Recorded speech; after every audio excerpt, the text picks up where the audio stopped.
My backyard pool stays clear all summer. No green water, no cloudiness.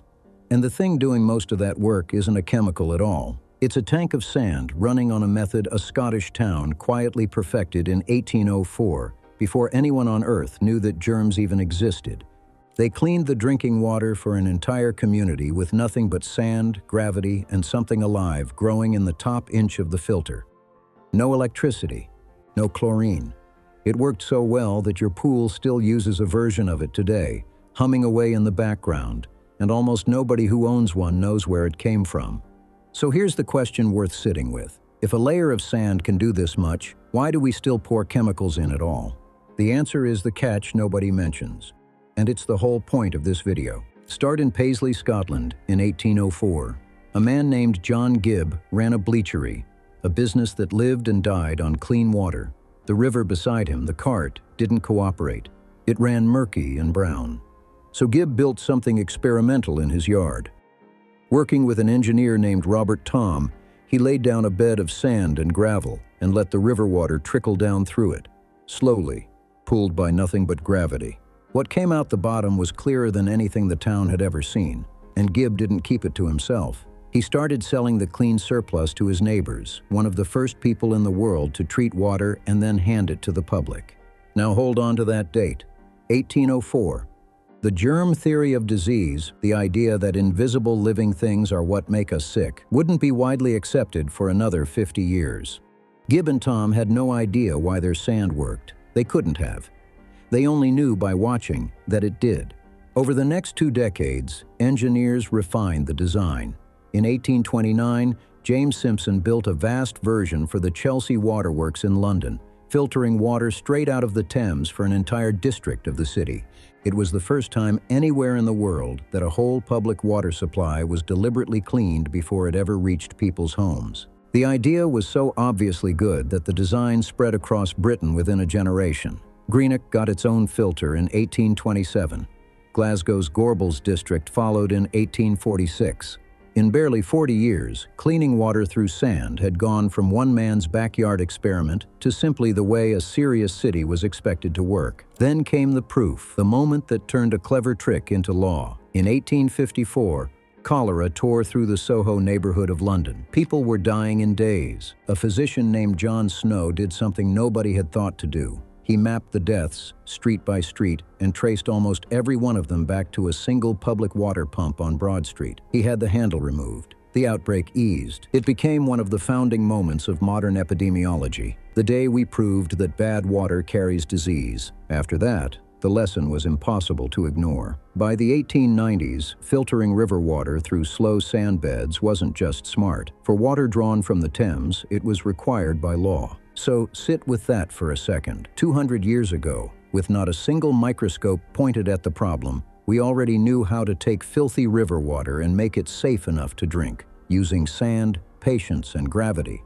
No power, no additives, but there was a catch built into the method from the very beginning. It's the reason this nearly vanished from the modern world, and the reason your pool still needs more than sand. So how does a pile of sand actually clean water? Here's the part that surprised me most. It's barely about the sand at all. When water sits on top of a slow sand bed and creeps downward, and I mean creeps, just inches an hour, not a rush, something begins to grow in the very top layer.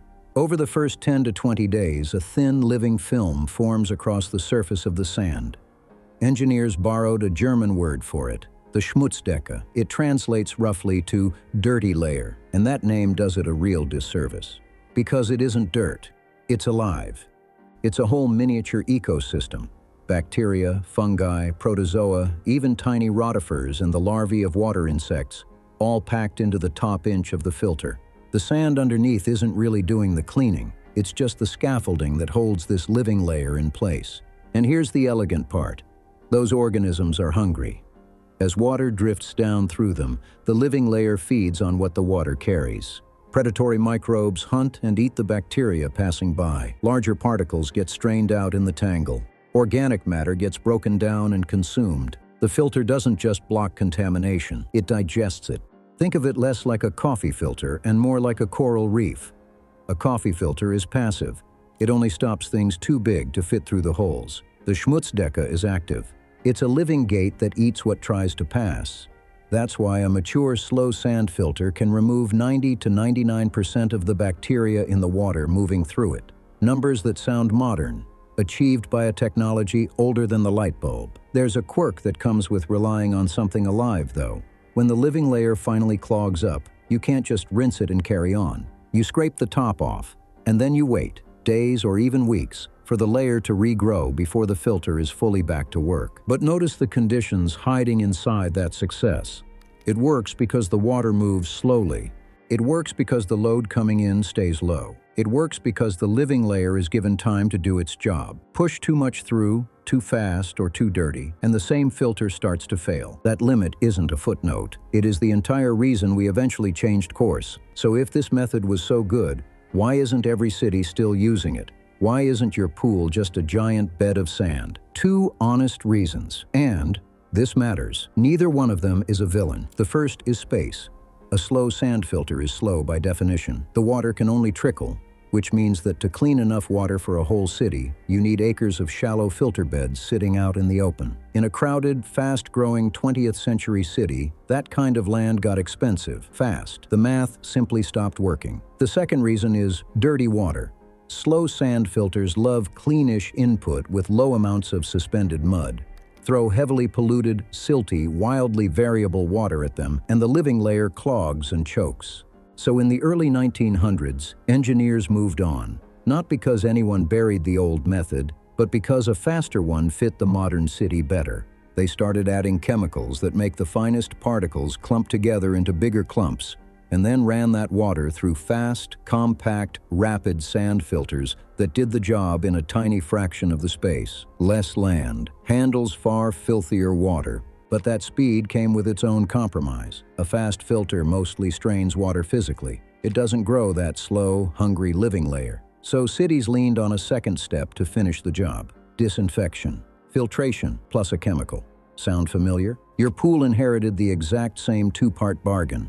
That's it. That's the whole mystery of why the old way faded. It wasn't killed. It was outcompeted on square footage. And quietly, it survived. For the smaller towns and systems that still run slow sand filters to this day.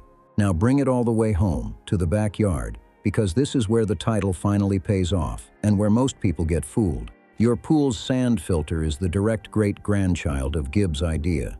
A pump pushes the water through a tank of sand. The particles get caught, and the water comes back clear. Every few weeks, you reverse the flow for a couple of minutes. That's called backwashing. Just flushing the trapped gunk out the drain. And the sand itself lasts years before it ever needs replacing. The day-to-day running cost is almost nothing. It's mostly the electricity for the pump. So in that narrow, specific sense, the promise in the title is completely real. The thing keeping my pool water clear runs on a 200-year-old trick and pocket change. But the word clear is doing an enormous amount of quiet work in that sentence. And clear is exactly where this whole story goes wrong. Here's the catch I promised you right at the start. It's the part that matters most. So stay with me for the next 90 seconds, because this is the part the clickbait versions always leave out. A filter, sand, gravity, living layer, all of it, makes water clear. Clear is not the same as safe. They are two completely different jobs, and quietly confusing the two is exactly how people end up sick. The U.S. Centers for Disease Control puts it about as plainly as an agency can. In a swimming pool, chlorine and the right pH are the first line of defense against the germs that make swimmers ill. Not the filter, the disinfectant. The filter deals with what you can see. The chemical deals with what you can't. And this isn't theoretical hand-wringing. In 2012, the CDC tested the filter backwash for more than 160 public pools around Atlanta. Ordinary pools, the kind that looked perfectly fine and were running normally. They found E. coli in well over half of the samples. They found another germ, Pseudomonas, in roughly the same number. The filters were doing their job on clarity just fine. The bacteria were in there anyway. Water can run absolutely crystal clear and still be carrying exactly what makes you sick, because, as the CDC itself points out, contaminated water very often looks completely clean. Now here's the part that even the chlorine fans get wrong. You know that sharp chlorine smell? The one at indoor pools? The one that stings your eyes? The one everybody blames on too much chlorine? That smell is mostly not chlorine. When chlorine reacts with the sweat and urine that swimmers bring into the water, it forms compounds called chloramines. And those are what irritate your eyes and your lungs. A well-run pool full of clean swimmers actually smells like very little at all. That harsh smell isn't a sign of safety. It's a sign of contamination meeting chlorine. And chlorine isn't instant either. Even the germs it does kill, it kills over minutes, not the second they hit the water, which is the other half of why a pool needs a steady, maintained level of it, not just an occasional splash. And one more, because it breaks the simple story completely. One of the nastier pool bugs, Cryptosporidium, shrugs off chlorine entirely and can survive in a properly treated pool for days. So the real answer was never sand versus chemicals. Genuinely clean water takes layers. A filter to pull out the particles, a disinfectant to kill what's left behind, and basic swimmer hygiene, showering before you get in and staying out of the water when you're sick, to stop the worst of it from getting in at all. Pull out any single one of those layers, including the one the clickbait tells you to drop, and you've opened a gap. That's the honest version. It's a little less of a magic trick, and it's a lot more useful. So let's close the loop we opened at the very start. If a layer of sand can really do this much, why do we still add chemicals? Because the two are quietly answering different questions. Gibbs' 1804 filter and the sand tank humming away next to my pool right now is a genuinely brilliant, almost free way to make water clear. 2 full centuries later, we still haven't actually improved on the core idea: slow water, gravity, and a living layer that eats whatever passes through it. That piece of the old knowledge was never lost, never buried, never stolen. It is working in a backyard near you at this exact moment. What it cannot do is sanitize. And that's not some flaw a company hid from you. It's a limit that was baked into the method on the very first day it was invented. A limit the people who depended on it understood far better than most of us do today. So the real takeaway here isn't throw out the chemicals. It's something better, and it's the opposite of feeling helpless. Once you can actually see which part does which job, the filter for clarity, the disinfectant for safety, your own habits for the rest, you stop guessing, and you start running your water the way a Victorian engineer would quietly respect. You become the person who understands the whole system.